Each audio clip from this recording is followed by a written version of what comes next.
Dito po tayo sa Isis Meg magpapaprint at para po mura ay pag sa loob po ng Robinson ay meron naman po pamprintan. Abay mahal at 10 piso. So next time Ma'am Linda, sasayaw tayo. Kaya guys, ini-invite ko po kayong bumisita sa channel ko. Ayan, Papa D. Ayan. Tapos pakinggan nyo lang po yung boses ko na lang. Bounce.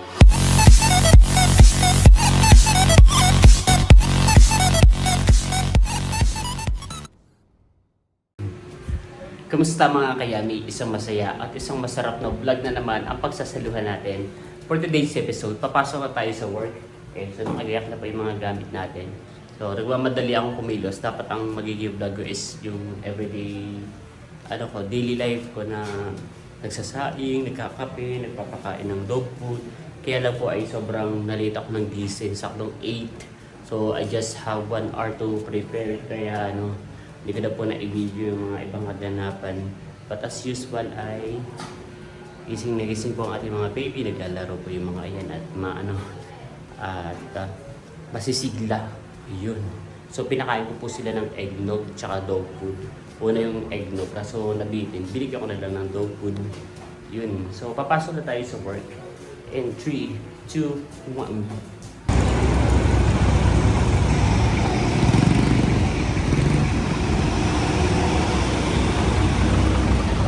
Naglilinis po ng natin sa bayo sa kung saan madalas po na pinapaka. Naglalakad na po tayo mga kayami. Dito na lang yung nag-giving exercise natin everyday. Dahil pagdating po sa work, trabaho ay manhapon ulit tayo nakaupuan dahil sa tampak ng trabaho.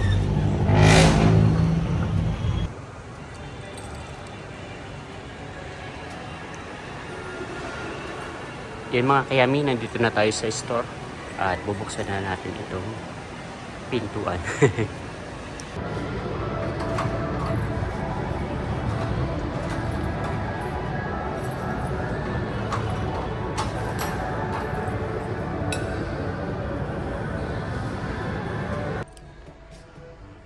Marami tayong aasikasuhin. Bukod sa mga reports po ay itong mga naka-display.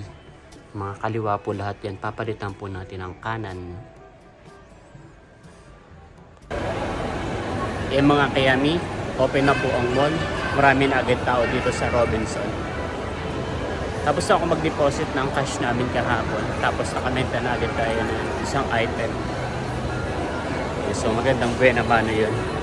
Lalabas tayo ngayon ng mall at magpapaprint po tayo ng mga documents na kailangan namin.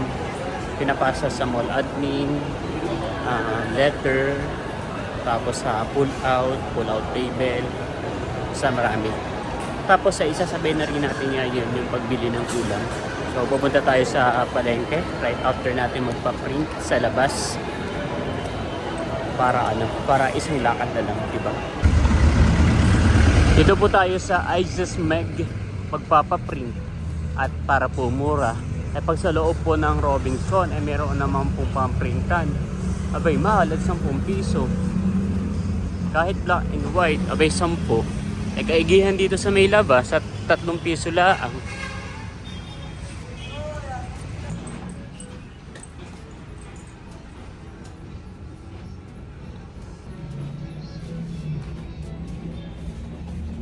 Yung mga kayami, nakapagpaprint na po tayo. Tatawid naman tayo dito sa palengke at bibili naman tayo ng ulam.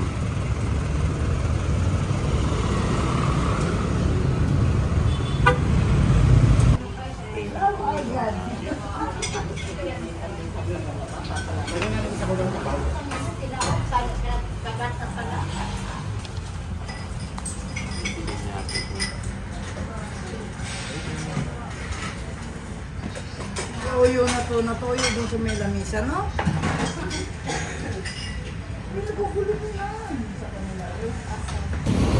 Ay mga kayami, so nakabili na po tayo ng ulam na may free sabaw. Saka po yung mga documents na kailangan natin. So mission accomplished na tayo today. Ay di ba wala?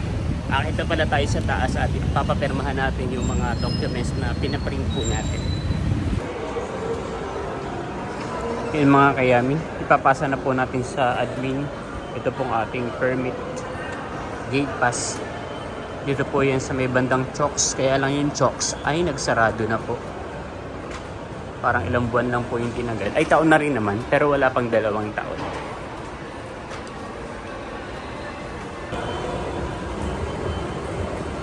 Nilipat po pala rito sa ground floor yung tennis. Mas accessible na po sa mga customer at mas nahihikayat po sila na maglaro. Yun. Much later. Basarado na po ang mall mga kayami. Napakarami ko pong ginagawa kaya hindi tayo naka-video at hindi natin nasilip yung event kanina. May event kanina rito sa sa Robinsons, which is yung ballroom tsaka po karate. Magwi-withdraw sana ako ng petty cash dito sa GoTyme, kaya nga lang po ay nakapatay yung machine. So ayoko namang mag-withdraw dito sa ibang ATM dahil may charge na 18 pesos. Ay pera po ito ng store. So sayang din yung 18 pesos kung mababawas pa dun sa petty cash ng store. Kung sa akin lang na pera, okay lang naman. Kung kailangan naman talaga yung pera. So dahil hindi pa naman ganun kailangan yung pera, bukas na lang ako mag-withdraw. At bukas ko na lang i-reimburse yung petty cash. Yun. So kanina nga po napakarami kong ginagawa. Nasa computer ako halos maghapon hanggang ngayon. Ngayon ko lang naisipang lumabas uli kung kailang mag-close na yung mall. May napanood ako sa TikTok, share lang, na kapag daw tumututok ka sa work mo, let's say nga sa computer maghapon, kang nakatutok, so dapat daw ay may pahinga tayo. So halimbawa, every 1 hour, meron tayong 5 minutes na me time. Pwede kang pwede kang matulala, pwede kang gumawa ng mga ibang bagay aside do sa ginagawa mong reports. At kanina nga po habang ginagawa ko yung ganun, dito ako sa harap ng store, ay may nakakita sa akin na isang subscribers. So si Ma'am Linda ng Caloocan, shoutout po sa inyo. Siya po ay isa sa nagbo-ballroom dito sa sa Robinsons Malabon. Yes, hindi siya lagi nandito sa Robinsons Malabon. Usually ay sa Victory Mall daw or somewhere in Manila, here in Manila. And so parang first time niya yata maka-attend dito sa Robinsons. Ayun, nakakatuwa nga si Ma'am dahil pinipilit niya akong sumali. Sumayaw daw. So, kaya naman nating makasayaw. Kaya lang nahihiya ako. Una-una ay nahihiya ako. Pangalawa ay wala sa wisyo ko ang sumayaw ngayon dahil nga po sa dami po at sa tambak natin na trabaho. Ayun. Pero nakakatuwa si Madam dahil subscriber siya. Hindi lamang po ng inyong kayami kundi ng buong Team Hitika yun. So kinikwento niya, binabanggit niya yung pangalan ni Tatay, ni Ate Nelson na Milot. So tuwang-tuwa siya kana Milot at sa iba ko pong mga pamangkin. So nag-pre-close na po tayo dito ngayon. Pre-close na si Paring Danilo, marami din siyang ginagawa at 2 nga lang kami. At isa pa pala yung sa reason kung bakit hindi ako sumayaw dito sa sa harapan kasi nga 2 lang yung manpower. So nakakaya namang iwan ko dito si Paring Danilo habang nagtatrabaho ako ay sumasayaw-sayaw. Baka biglang dumami yung customer, hindi namin ma-assist. Yun. So next time Ma'am Linda, sasayaw tayo.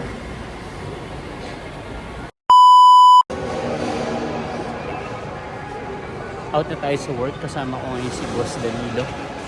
Lino. 2 lang kami bukas, 3 na. Kompleto na ulit ang mga pogi ng Robinsons Malabon. Let's go. Busy yan. Pagod yan. Tulog yan malala mamaya. Nag-chat po sa akin si Papa D. Sabi niya, bumili na lang daw ako ng manok dito sa Uncle's dyan. Wala po yata nabiling ulam.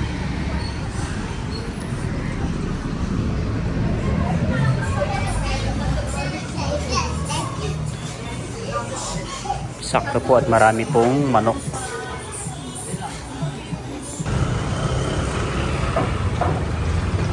Sinasalubong na po ng mga tricycle, e-trike at mga e-bike.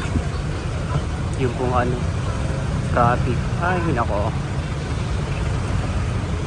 Walang pinagbago. Mga kayami. Mga kayami, nakauwi na po tayo ng bahay. Tatapon pala yung gravy na binili natin sa ano. Lahati. Bumili tayo ng... Kukunti na nga lang, alahati pa. Kaya ngayon ready ko na yung ketchup eh. Bumili nga po pala tayo ng nuggets. Wow! Yeah, tapos ay 2-piece chicken. Wow! Bali ginawa ko na siyang 2-piece kaysa tig 1-piece chicken na may rice. Mas mahal, inita din naman tayo. So 2-piece na lang, tapos ng rice lang po. May gravy pa rin naman pala rito, dalawa. Baka ito pang ito ano? sa nuggets yun. Sa nuggets. Yun. So isang spicy tsaka isang hindi. Ano sa'yo? Spicy! Okay. Sabi ko yung nuggets, sa akin yung dahil spicy yung napili mo, sa ano nuggets. Spicy din yung nuggets eh. Tama. Kain po mga kayami. Sasandok na po si Papa din ng kanin. Ay, pwede ko pa. At meron din siyang request. Ayan guys, nag-start na tayo ulit mag-vlog at syempre sobrang tagal na rin natin nag-vlog 2020 pa pero hindi natin alam kung ano yung genre ng vlog na gagawin natin, kung daily vlog ba, comedy, challenge. Ayan, at eto nga bigla ako naisip, ito pala talaga yung yung hilig ko dati pa kahit hindi pa ako nag-vlog. Mahilig kasi ako makinig dati ng mga kwento-kwento kay Papa Dudut, ganyan. Ayan, tapos sabi ko, bakit hindi kaya yun yung gawin ko? Mag-narrate ako ng mga story kasi doon, ayun naman talaga yung hilig ko. At least doon, hindi ko kailangan makahanap ng kasama, hindi ko kailangan yung iisipin ko araw-araw. Bali, maghanap lang ako ng kwentong pwede kong narrate. At ayun nga guys, nag-i-start na po tayo. Nakapag-upload na po tayo ng dalawang kwento. Ang unang kwento po ang, ano ba yung pamagatan? Ang pagmamahalang hindi nagwawakas. Tapos, kanina may upload tayo, ang huling sulat ni tatay. Kaya guys, ini-invite ko po kayong bumisita sa channel ko. Ayan, Papa D. Ayan. Tapos, pakinggan nyo lang po yung boses ko na lang. Kaya medyo diniliman ko yung bakang para hindi nyo masyadong ma-appreciate yung mukha ko. Doon na lang po kayo mag-focus sa boses ko. Ayan guys, ini-invite ko kayo at supportahan nyo rin po sana yung channel ko. Katulad ng pag-supporta nyo sa channel ni EK. Sample ka daw muna Dear Papa Dudut. Dear Papa D, naranasan mo na bang umibig at magmahal? Ayun. Tara, kain po tayo. So kain po tayo mga kayamin habang nanonood tayo ng TV. Let's go. Go. Pakita? Hindi lang pakita ang gulo ko dito. Puro ilong ko yung nakikita.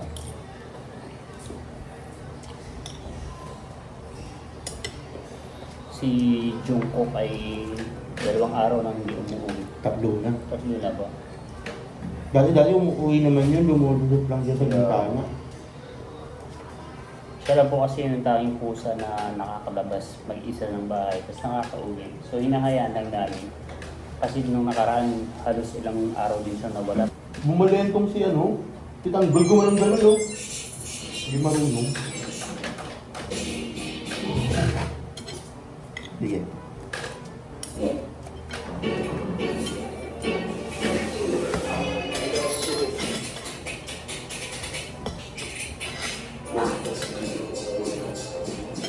Hindi ko siya ulit ito.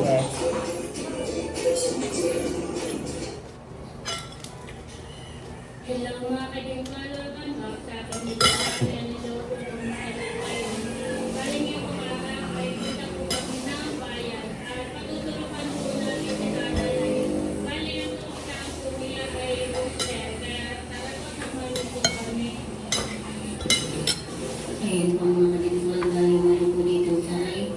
Kaya po meron tubig.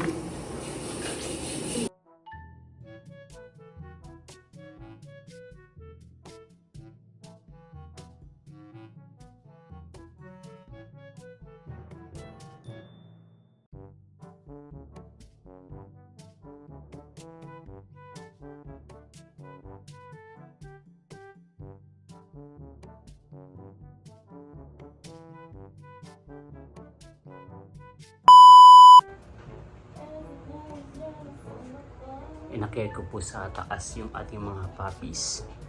Andito sa atin is Scarlett, ang aking uno, ang aking Hypee, At ang aking dalawang baby. Maingay. Huwag maingay.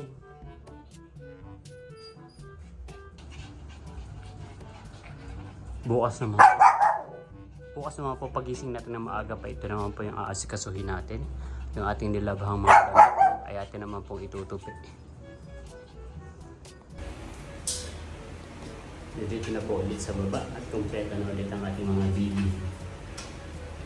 Kakapagod kong mag-akyat panaog sa sa hagdanan hanggang third floor. Bali po kasi si Uno ay hindi po siya marunong umakyat sa hagdan. Yun. Tapos si Happy, tapos si Scarlett ay marunong naman po umakyat, kaya nga lang hindi naman marunong bumaba. Takot silang bumaba. Yun. Tapos doon sa dalawang tuta naman natin, sa dalawang baby, si Luna at si Raya, ay si Luna lang ang marunong umakyat. Si Luna po si Raya po ay talagang nagmana kay Uno, hindi lang ng ugali, pati halos lahat talaga ng katangian ni Uno ay namana ng aking Raya. So hindi marunong umakyat ng hagdan si Uno. Ang aking baby ay hindi rin marunong umakyat. Galing, mana yan kay Daddy, Dito. Mana yan kay Uno eh. Mana yan kay Papa Uno. Pero mama kay Mama Scarlett, tama purot.